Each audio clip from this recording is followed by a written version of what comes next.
Junior, what are you doing? I love whenever he says, Junior, what are you doing? Junior, what are you doing merch? Can't wait for the new Junior, what are you doing merch? We need Junior, what are you doing merch?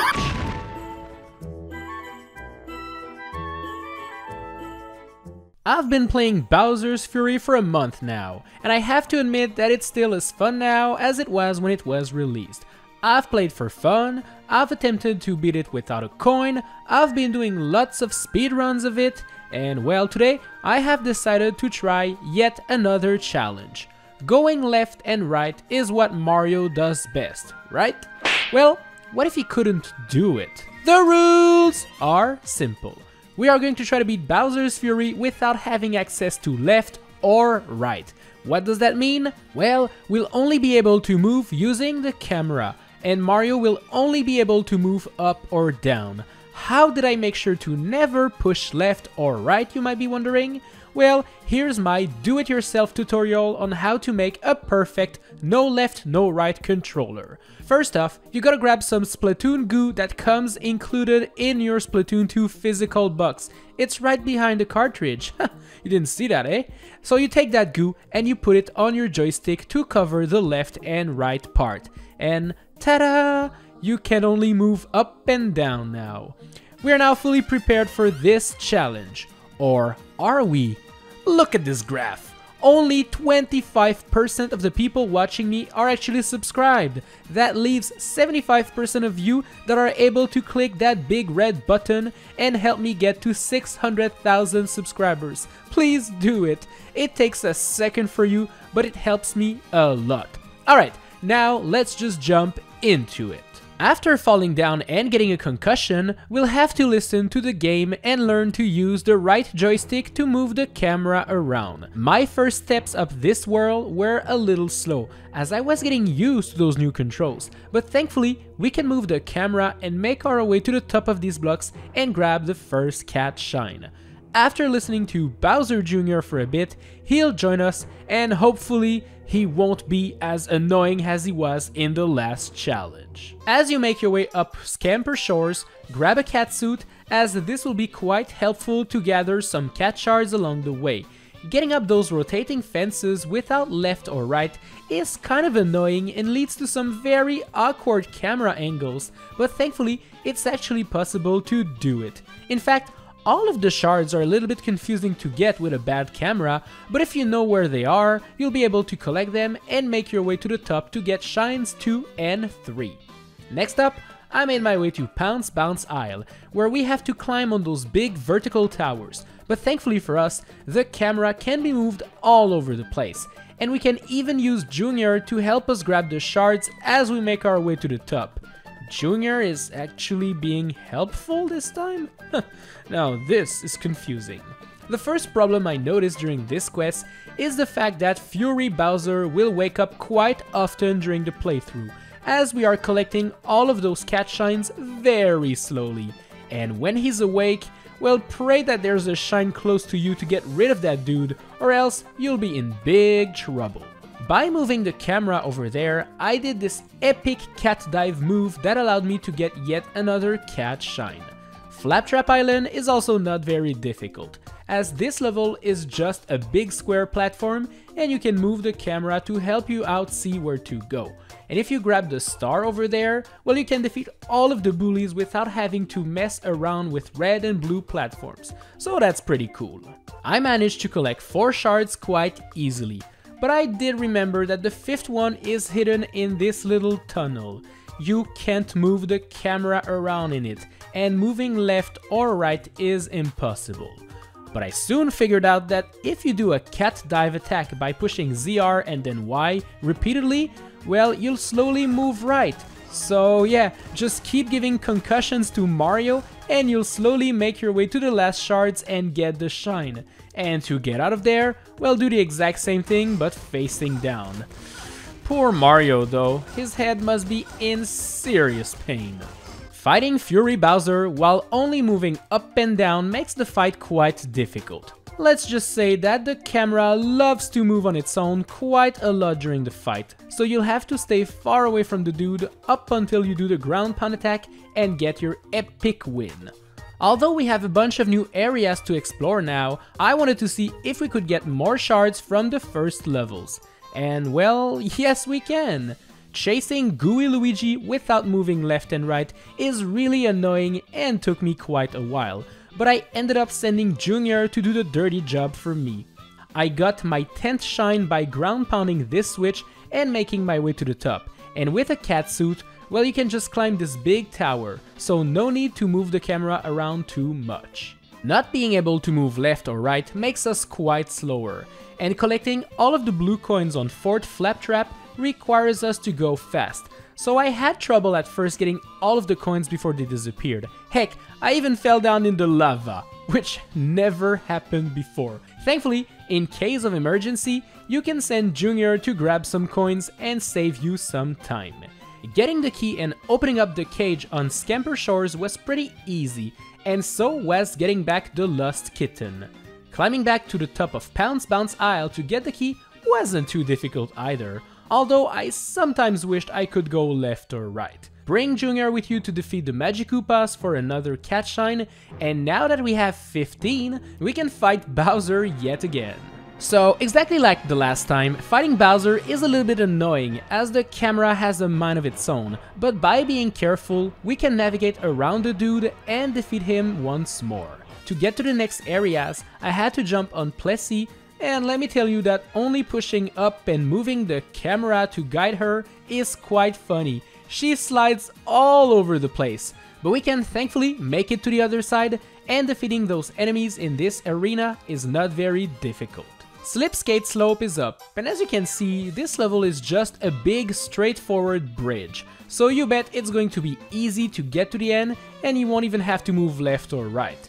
If you miss a shard while going down, well, you can always use Junior to get it later down the line. After jumping down there, I went to the Colosseum to defeat the Mad Lad himself, Boom Boom. As you can move the camera in all directions, well, this fight is a complete joke. Sorry, Boom Boom. As you make your way up the Colosseum, make sure to grab all of the shards on the way there and to send Junior to collect the ones floating in midair. I was afraid I was gonna have trouble catching the bunny next to the Colosseum, but it was actually quite easy, even without moving left or right.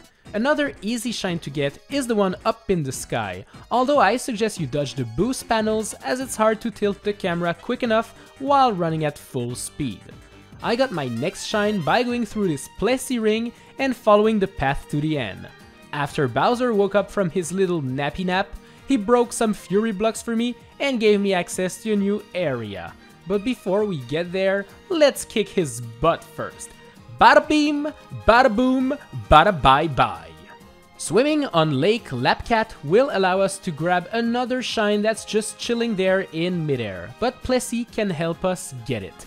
The invisible paths of Trickety Tower were quite annoying to navigate, but since we can move the camera in all directions, it wasn't too difficult. I even managed to get all of the shards on my way there, and Junior was actually quite helpful. Thank you, Junior. Getting back into the Colosseum to fight Pum Pum is not very difficult, but the camera will be in a very awkward angle. Thankfully, it's easy to get to the fight and complete it. I then went back to Trickety Tower to grab some blue coins, and I do have to admit that the timing was tricky in this one, because moving the camera to move left and right is very slow and tedious, but thankfully I did manage to collect all of them on time. My next destination was the Crisp Climb Castle, but on my way there, I managed to get to this battle arena, and as you can see, I didn't really want to fight those enemies, so I let Junior handle all of this. Junior, what are you doing? This is pretty epic. Climbing up the tower is quite difficult with those awkward camera angles, and I felt like I was going to fall down many times, but thankfully the propeller box is very helpful and slows down your fall, allowing you to recover if needed. Getting this third shard inside of the box was quite annoying as the camera didn't want me to move it anymore, but thankfully my boy Junior was there to save the day yet again. After this little climbing adventure, I went back on the sea to get a shine by going through the Plessie ring, but oopsie doopsie, I drifted too far and missed it. Oh well, I'll get it this time. Third time's the charm, as they say. And well, they're right, it seems. At this point, I have to admit, I was just running anywhere to get shines, and I got one more by climbing up this tower after hitting the switch down there, and that wasn't too bad. Fighting the baddies in this battle arena was also kind of easy, and Junior had my back if needed. I got a shine on this bridge using Plessie, and then I made my way to the Pipe Path Tower and sent Junior to collect some of the shards over there. Upon entering the Wastelands, I fought a bunch of Goombas and Hammer Bros to get another shine, and then made my way to the Risky Whisker Island, only to be welcomed by an evil gooey Luigi yet again. Even without moving left or right, I still managed to get all of the shards and defeat the dude. Heck, even the Bob the Piranha Plant section of this challenge was quite easy. You know what, I'm always hyped to see Bob, and he's always very helpful. This switch that I ground pounded next gave me access to another shine, and using the cat claws, I got another one down there. My friend Fury Bowser then met me and decided to break those Fury blocks for me, granting me access to yet another shine. Obviously, to thank Fury Bowser even further, I decided to grab the Giga Bell and turn into a Super Saiyan to defeat him yet again. Very awkward camera angles aside, this boss fight wasn't too bad. Fury Bowser still wanted more and kept on attacking me, breaking those blocks and leading me to a very annoying level where I was supposed to fling myself from one spring to the next, but I really have trouble making this platform work. Come on, just release the thing, Mario.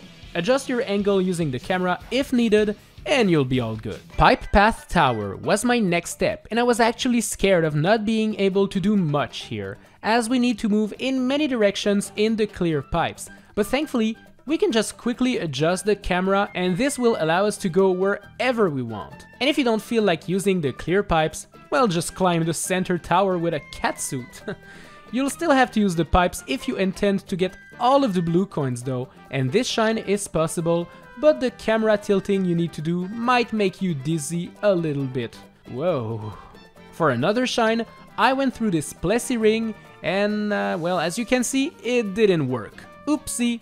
Catching the bunny was also pretty difficult, as Plessie slides all over the place, but I managed to do it anyways. Another Plessie ring appeared, but this one was actually easier, and with 48 shines in hand, Fury Bowser is now mad forever, forcing you to dodge the fire attacks and falling blocks on your way. Use his fire breath to break some Fury blocks, and you'll soon have 50 shines and will be able to get the Giga Bell for yet another fight. This fifth fight is actually quite easy if you grab those big spiky pillars and throw them back at the dude. They do so much damage that you'll defeat the guy in no time. And with Fury Bowser gone, it's time to defeat Giant Bowser, the final boss of this game. To defeat him, you need to chase him down using Plessie and hit that Giga Bell magic ball in his stomach. This part of the fight is actually pretty difficult, as Plessie drifts all over the place, so you have to dodge fire, lava pillars, and all sorts of crazy hazards. But thankfully, if you're being careful and if you take your time, you'll soon be able to hit the Giga Bells a couple times, and there we go. Bowser is defeated, the world is saved, and Junior became an evil brat yet again. Junior, what are you doing? So, is it possible to beat Bowser's Fury without pressing left and right? Well, yes it is. This challenge was actually not that difficult because of the 360 degrees camera angles. You can just move it all over the place and adjust it wherever you want to make sure you can go wherever pretty much. It does lead to some very awkward camera angles, but yeah, it's possible. And I also hear you wondering, how many cat shines can we get, Nico? Well, thankfully for you, you won't have to wait that long, as I'm gonna be telling you right now, because I kept playing after defeating the final boss and got many more cat shines from the new areas, from rescuing lost kittens, from collecting annoying blue coins, and I did end up visiting the Roiling Roller Isle to get those shines. This area was a nightmare, but was all possible. In fact, I'm proud to tell you that it is actually possible to get all 100 cat shines from this game without pressing left or right. Can you believe it? That's actually incredible! Thank you so much for watching this video, I hope you enjoyed it. Make sure to subscribe, like, and share this video with your friends. If you want your Junior, what are you doing t-shirt, act quick, as it's going to be gone in 2 weeks. Tap the cards on screen to check it out, and I will see you in the next video. Bye!